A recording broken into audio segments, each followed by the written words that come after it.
Eşim Mustafa Yılmaz 19 Şubat 2019 tarihinde evimizin önünden kimliği belirsiz kişilerce kaçırıldı. O gün eşim de işe gitmek üzere evden ayrıldıktan sonra kaçırıldı. İlk ben şöyle kısaca bir kaçırılma hikayemizi anlatayım. Eşim kaçırıldıktan sonra biz ertesi gün en yakın karakola gidip bir kayıp başvurusunda bulunduk. Ben şöyle eşim hakkında arama kararı olmadığı ve böyle kaçırılma vakalarından şüphelenmediğim için ilk bir hafta eşimin kendi gidebileceğini düşündüm. Ancak sonrasında bizimle iletişime geçen yetkililerin şüpheli davranışlarından ben eşimin kaçırılmış olabileceğini ihtimal verdim ve bunun üzerine araştırmalar yaptım. Bu birkaç gün sonrasında işte bir hafta maksimum olmuştur bu. Birçok deliller polis tarafından söylenen birçok deliller ışığında ben araştırma yaptım ve bir büfe kamerası buldum. Bu büfe kamerasında eşimin 2 kişi tarafından darp edilerek ve birinin başına torba geçirilerek evimizin önünden zorla çekilerek kaçırıldığını gördüm. O kaçırıldığı noktadan sonrasında da siyah bir transporter hareket ediyordu ve cadde üzerinde de sürekli 2 tane siyah transporter geçip duruyor. Bu da son dönemlerde kaçırılan siyah transporter vakalarından olabileceğini düşündürttü bana ve bunun üzerine gerekli yerlere tüm başvuruları yaptım. Ama ben bu görüntüleri ilk bulduğumda polise gönderdik ve polisin bana dediği şey eşin evi terk etti, seni bırakıp gitti. Yani tüm o bir ay boyunca o kamera görüntülerini bulana kadar bana söylenen buydu. Eşin evi terk etti, seni bırakıp gitti. Yani tüm bunlar söylenerek ben yine de hayır eşim bunu yapmaz diyerek bu görüntüleri buldum. Güvenemedim çünkü. Yani insan niye durup dururken güvenmesin? Sonrasında bir ay sonra görüntüleri bulduktan sonra polise söyledim. Polisin bize söylenen ifadesi evet görüntülerdeki Mustafa Yılmaz ama sonrasında otobüse bindi gitti deniliyor. Peki otobüse bindi gitti deniliyorsa bunun kamera görüntülerine sunulabilir. Eşim Ego kullanıyor. Yani toplu taşıma araçları kullanıyor ve öğrenci kimlik kartı olduğu için biz onun basıp basmadığını öğrenebiliyoruz sistemden, Ego'nun sisteminden. Bu kamera kayıtları bize sunulabilirdi ancak bunlarla ilgili hiçbir kanıt sunulmadı. Sadece eşimin bindiği denilen saatler kesik gönderilmiş. Bu görüntüleri eşimin abisi tarafından izlendi. Kesik gönderilmiş. Sadece eşimin metroya bindiği denilen noktada bir tane kamera görüntüsü var. Eşim görünüyor orada. Ama ben bu görüntünün gerçek görüntü olduğunu düşünmüyorum. Nedeni ise eğer o metro görüntüsüne gelene kadar gişelerden eşimin geçmesi gerekiyor. Otobüste de bir kaydın olması gerekiyor. Metronun içinde de kaydın olması gerekiyor. Tüm bunlar olmamasına rağmen tek bir görüntü üzerinden eşimin kendi evi terk ettiği iddiası bana mantıklı gelmedi. Ve ben bunu hala savunuyorum. Ancak 5,5 ay geçmiş.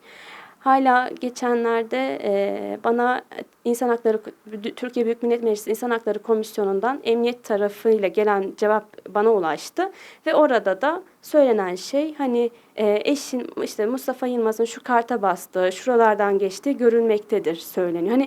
Bu sefer yazılı olarak denmiyor da eşin evi terk etti, kendi iradesiyle gitti denmiyor da yazılı olarak bu ima edilmeye çalışılmış.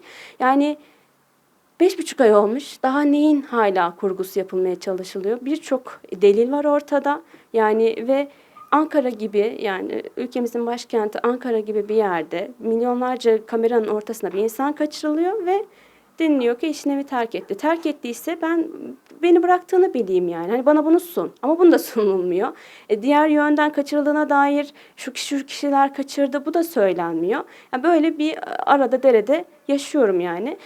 Savcılık tarafından da şunu söyleyebilirim. Bizim 18 günde dosyamızda takipsizlik kararı verildi. O takipsizlik kararı verildikten sonra 3 ay boyunca ben hiçbir şekilde savcılıkla görüşemedim. O takipsizlik kararının bozulmasını bekledim. Bu nedenle o süreçte ben tüm işlemlerini emniyet kanalıyla yapmaya çalıştım.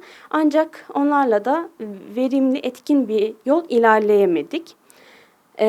Ve hala da çok bir yol ilerleyebildiğimizi düşünmüyorum. Şöyle söyleyeyim, emniyeti de, savcılığı da devlet adını kullanan birileri tarafından yönetildiği, yani onlara baskı yapıldığının kanaatindeyim. Yoksa en son 5 ay olduktan sonra bizim dosyamız açıldıktan bu yana 5 ayda olduktan sonra kendi dosyamız diğer 5 kişinin olduğu soruşturma dosyasına eklendi. Bu soruşturma dosyasında da eşimin terör örgütüne yöneticilikten ve casusluktan arandığını öğrendim. Ve arama kararı olduğunu daha o gün öğreniyorum.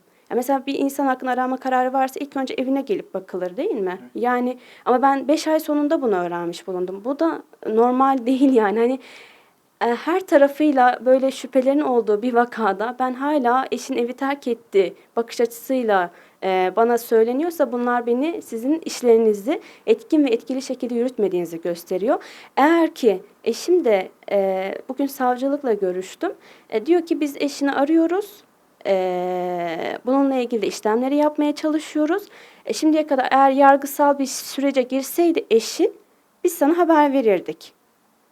Yani diğer 4 kişi çıkarıldı aynı dosyadaki ortaya bulundu. Niye eşim ve Gökhan Türkmen bulunmuyor? Yani bunun mantıklı bir açıklaması bilemiyorum. Ben bulamıyorum yani. Yani bir de sosyal medyadan öğrendiğim iddialara rağmen şey deniliyor. Eşin muhtemelen ya da hani oradan okuduğum yorumlardan yola çıkarak şunu sunabilirim. Eşin önüne sunulan iddianame mi diyeyim, ifade tutanağını imzalamakta mücadele ediyor. Yani mücadele etmesi çok normal değil mi? Yani sonrasında ya da şey diyor, vücudunda bu benim tahminim, birinden duymadım. Fiziki izlerin iyileşmesi bekleniyor. Ya inanın o fiziki izler iyileşse bile şu 5,5 ayda eşime, bana, çocuğuma ve eşimin ailesine yaşatılan psikolojik baskının, psikolojik şiddetin haddi hesabı yok. Ya bunlar örtülemez. Yani hukuk devletinde yaşıyoruz biz.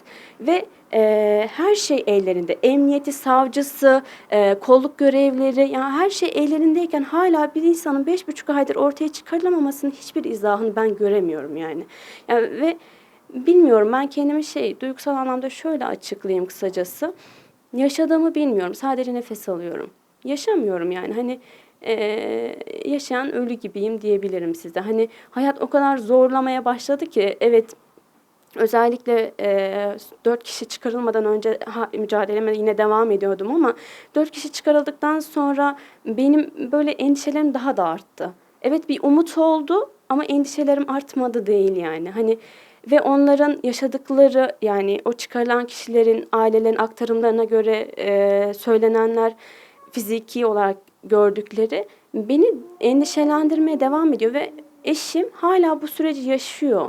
Yani ben demiyorum ki bu insan suçlu suçsuzsa da yargılanmasın demiyorum. Suçu varsa çıkarasın mahkemeye, yargılansın, cezası neyse çeksin. Ki benim eşim 1 Ekim 2018'de gözaltına alındı, tutuklandı.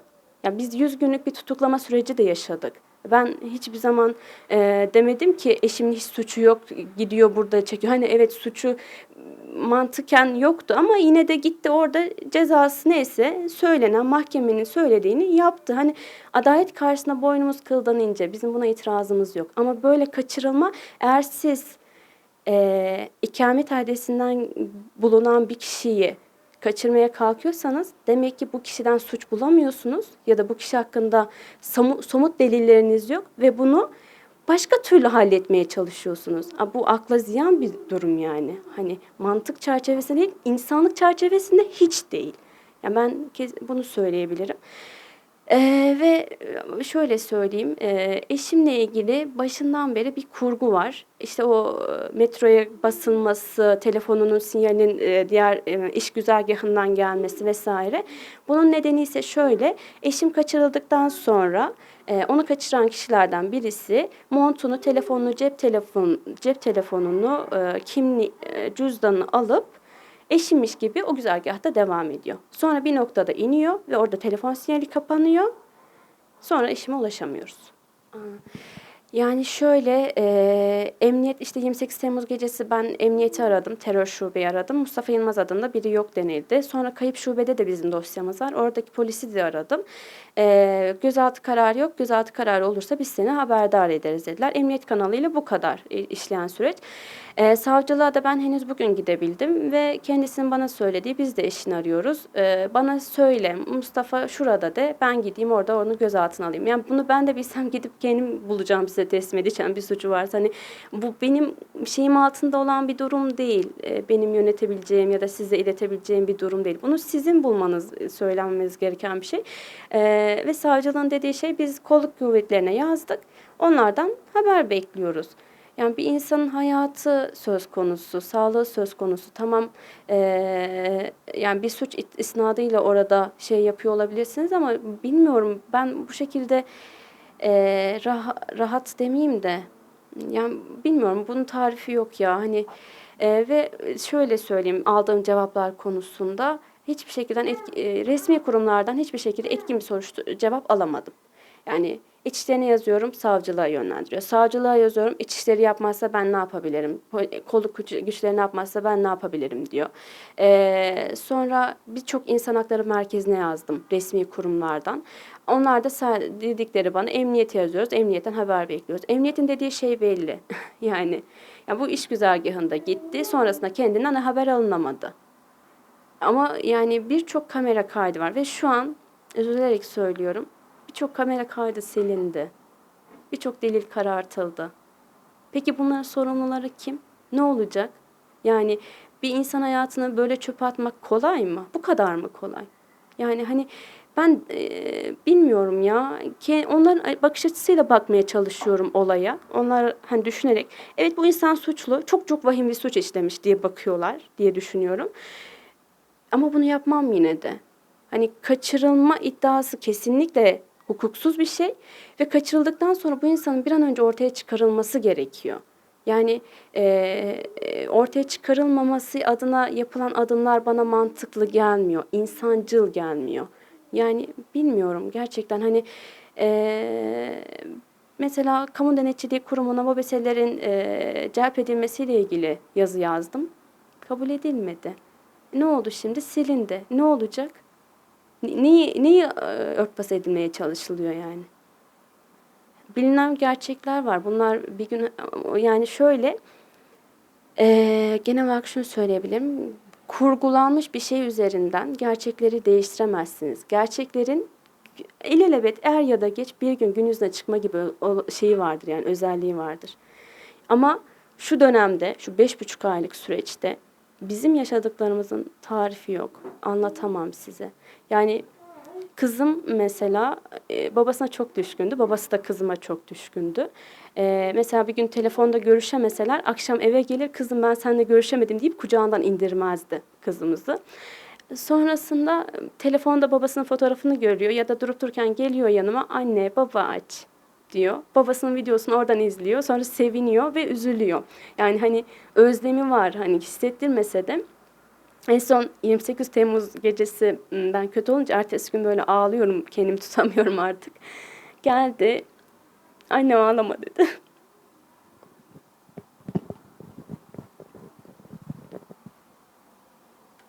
Anne ağlama. Babam gelecek diye beni teskin etmeye çalıştı.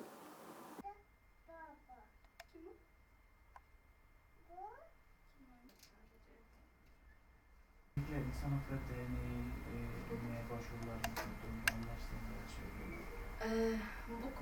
Bu süreçte en çok desteği İnsan Hakları Derneklerinden aldık. Teşekkür ediyorum buradan da kendilerine. Basın açıklamaları yaptılar ve sonrasında tüm kamuoyu bu olayların farkına varmış oldu. Daha çok kişiye ulaşıldı. Mücadeleniz boyunca sizlerin yanınızdayız. Haklısınız. Haklı mücadelenize sonuna kadar devam ediniz diye söylemleri var. Mesela o 28 Temmuz sonrasında insan böyle şeye İnsan Hakları Derneği çalışanlarından hem de Ankara Genel Merkez İHA'deki kişilerden telefonla arandım ve Sümeyye denilecek bir şey yok.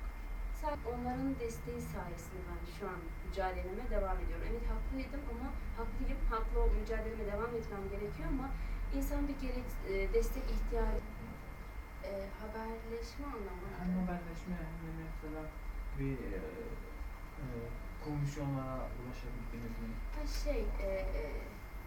Uluslararası İnsan Hakları İzleme Örgütü'nden bulmaya çalışıyorum. Bugün de işte Uluslararası Af Örgütü'nün Ankara Şubesi'ne gittim ancak kimse yoktu, kimseyle görüşemedim. Uluslararası neler var? Dosyalarda. Yani şimdi şu mesela en son İnsan Hakları Komisyonu'ndan, yani burada şöyle söyleyeyim size, İnsan Hakları Derneği Zorla Kaybedilmeler Çalışma Grubu'na başvurmuştu. Onunla ilgili başvuru tane kuruma başvurdum, İnsan Hakları anlamında. 14 başvurduğum kurumlar ve genel yanıtlar burada. Ancak cevap gelmedi hiçbir şekilde. Yani ya mesela savcılığa soruyorsak emniyet yönlendiriyor. Emniyete soruyorsam savcılığa yönlendiriyor. Mesela jandarma genel komutanlığına sormuşum. Emniyet başıma yaptım. Ya kızım sırtımda, ay kucağımda, sırtımda sırt çantası. Hepsini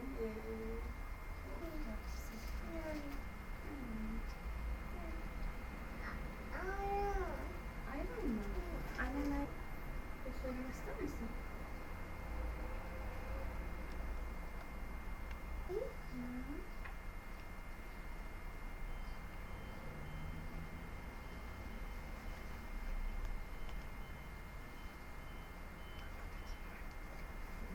Arama dönemindeymiş bu süreçte. Çünkü çok yoruldum. Hani bu süreçte dedim ya, onun adamı Bilgileri size yardımcı olan avukatlar var mı? Numaraları iletişimi, onlara irtibata geçebileceğimiz. ha, ya şey, o diğer onunla görüşen bakalım kabul ederse ona devam etmek istiyorum. Onun için zaten çalış hukukçu Ankara Barosu zaten avukat yakından takip eden. Bir de bizim savcı biraz dokunulmaz gibi bir şey yani. Hani, şöyle savcının sıcacık bayağı. Teşekkür ederim. Peki. Doktor değil mi?